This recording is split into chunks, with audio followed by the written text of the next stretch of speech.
What's going on, everybody? It's Ghosty's Garage back at it with another video.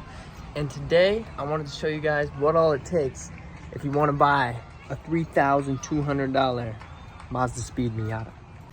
So every car comes with its own set of problems, obviously, but this car being $3,000 Mazdaspeed came with a lot. So the tags are from 2018. So it's been sitting for 5 years, but the person who originally modded it and did everything to it, he had it sitting for 3 years, sold it to his buddy for $2,500, and he never fixed it or anything. He tried, but he just let it sit for another 2 years. And at his house, that's where the rats got to it. There was rats all up in the engine bay, like rat piss, rat shit, everything. It smelled so bad, but they gave it like a quick wash before I bought it, so I didn't really see how bad it was. He sent me a picture of the engine bay, and it was really, really bad, but it still was super bad when I bought it. The engine bay was toast. So I've had it for a little over a week now. The first thing I did was I took out this, I took out the headlight, I took out everything I could, and I scrubbed down the engine shelves all the way through the back and everything. There was shit and piss hiding everywhere, bro. Like, I'm not even capping. I haven't cleaned like super detailed up in here yet. There's some stuff I see in here, and there was some stuff on the back of the head that I got today though. I washed the valve cover. It's really gross still, I know, but it was covered in dirt, little dirt specks all up in it. It looked disgusting. And the air filter, cleaned that too. That shit was disgusting. But everything was disgusting. It's just a little bit better now. The main problem with the car, and the reason that both previous owners left it to sit, was they said the turbo bearing was bad. It would cut power when you'd hit boost, something like that. I didn't really know exactly what they were talking about, because I don't think they did either. But once I cleaned the spark plugs and cleaned it up a little bit and got it running, I was able to figure out what they were talking about. It literally, like, you hit boost, you're like, whoop, and then it all just cuts out, and like you almost smack your face on the steering wheel. It's crazy.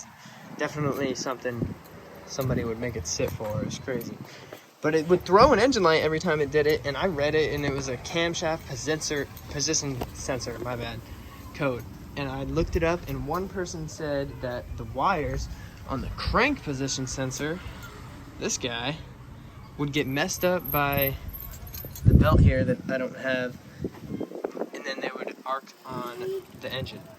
So once I took this out, I saw that it actually was exposed a little bit, and ever since I changed that, it hasn't had that problem.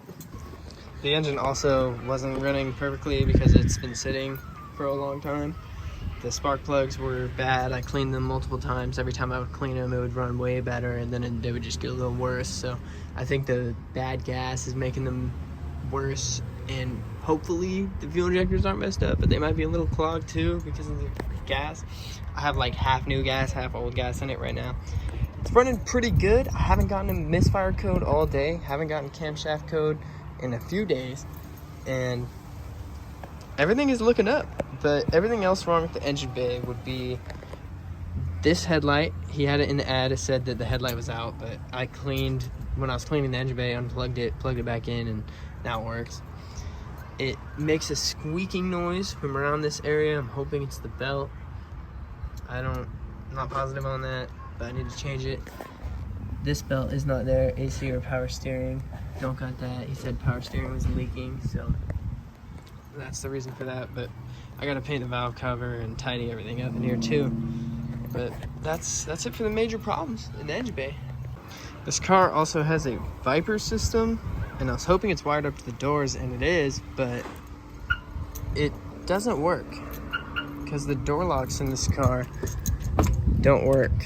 They don't move when you lock it at all.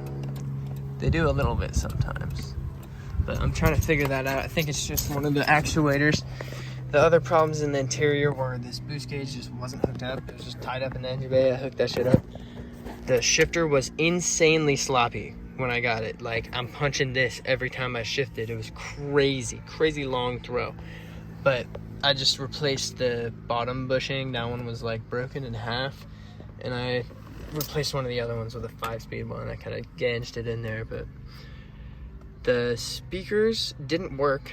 Only this sound bar wind deflector speaker worked. And it has an amp, so we just went to the back and found out the amp wasn't hooked up to the battery. Everything else started working. Found out the speakers were blowing. I already replaced them. And now I've got dank sound system again. This plays DVDs. That's what this switch is for. Previous owner told me that tells it that it's in park and you can watch movies. It's sick.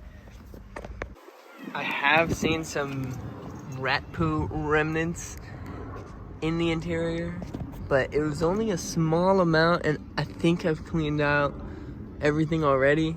I have the glove box removed at the moment because the heater makes a weird noise, or just the blower, I guess. And yeah, it's the blower. But there was a little bit in here. Everything is pretty clean. I cleaned a lot of it. I vacuumed everything. Also, the rear view mirror isn't on. Missing the cover for this.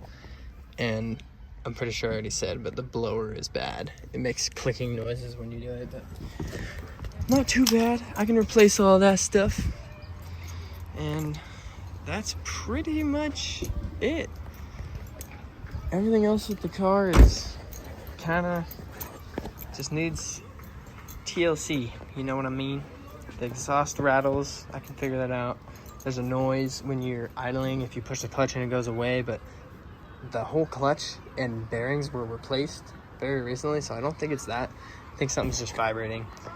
But I'll keep all you guys updated. Thanks for watching, and let me know what you guys want to see from the Mazdaspeed in the comments. Have a nice day.